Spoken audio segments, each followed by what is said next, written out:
You've all heard of smile.dog, right? That terrifying picture of a husky smiling in a demonic way. Yeah, that one.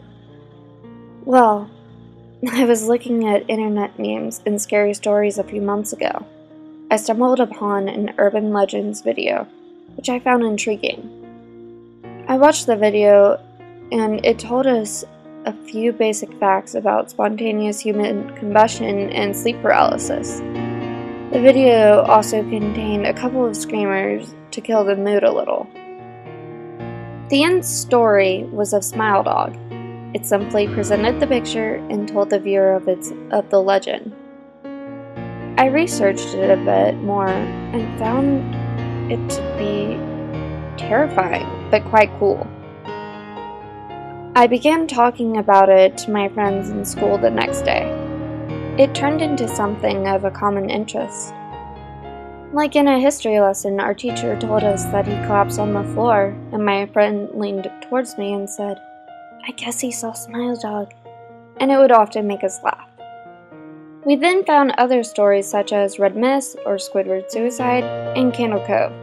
We dropped the subject of smile.dog for a while after that. In our school, we often talked to this boy.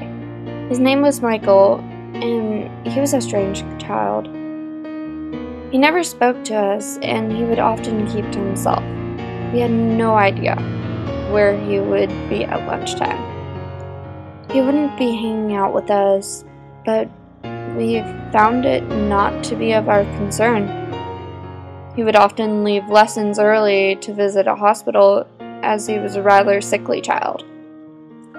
He told me only a few of his afflictions, the most noticeable being epilepsy and schizophrenia. He would never show signs of these, though. If we mentioned them, he would often laugh them off or dismiss them. He approached me one day and inquired about smile.dog. I replied, "Oh, that thing? Yeah, that's obviously fake." "Can I see it?" "I didn't save it or anything, but just look it up, okay?" I was busy with homework at the time, and when people try to talk to me, I'm rather irritable. He walked off without looking back. I didn't see Michael the next day. He was supposed to be in a few of our lessons, but he wasn't there. Nobody, not even the teachers, knew where he was. It was after our first lesson I was called to the headmaster's office. The headmaster sat me down in front of the desk and told me, "Your friend Michael has been instated to a psychiatric hospital. Apparently he saw something scary and he keeps having visions of it. Have you any idea what that might be?" I immediately remembered smile.dog. "Yes, sir." The headmaster immediately brought up his computer, and I was faced with the Google search engine. I changed the search to images and typed in smile.dog. I showed the headmaster the full, unedited image of smile.dog. He said, "Oh my," and informed me that Michael wanted to see me. He immediately arranged transport for me to a psychiatric hospital. I entered the colossal building with the headmaster, where he was stopped by a doctor and said, "Michael only wants his friend, I'm afraid." The headmaster gave me a bewildered look, and I said, "That's fine, I'll see you in a few minutes." I strolled down the large, intimidating corridor and reached room 204. The room had a padded floor and wall, and a light. No window except a minuscule viewing slot through the door.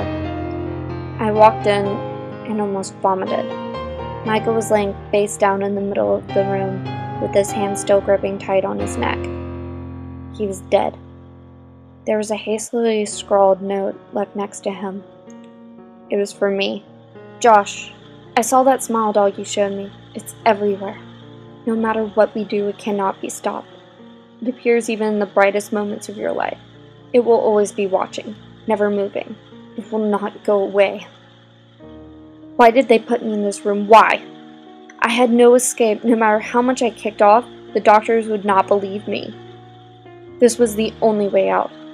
What if the dog is still there during death? When you are weak, incapacitated, he would drag you down to hell from where he once came. This is the reality, Josh. Do not ever mention smile.dog again. I pocketed the note and alerted the doctors. Upon further inspection of his body, his hands was blocking a horrifying vicious bite into his neck. The teeth marks matched that of a dog's, a Siberian husky. I keep going over and over that note in my head. I can't believe it. He was such a nice boy. I regret every bad thing I ever said to him. Why did it have to end this way for him? There is a small part of my head that I am responsible, and another portion of my head believes that this is all fake, and I should have been more aware of Michael's afflictions.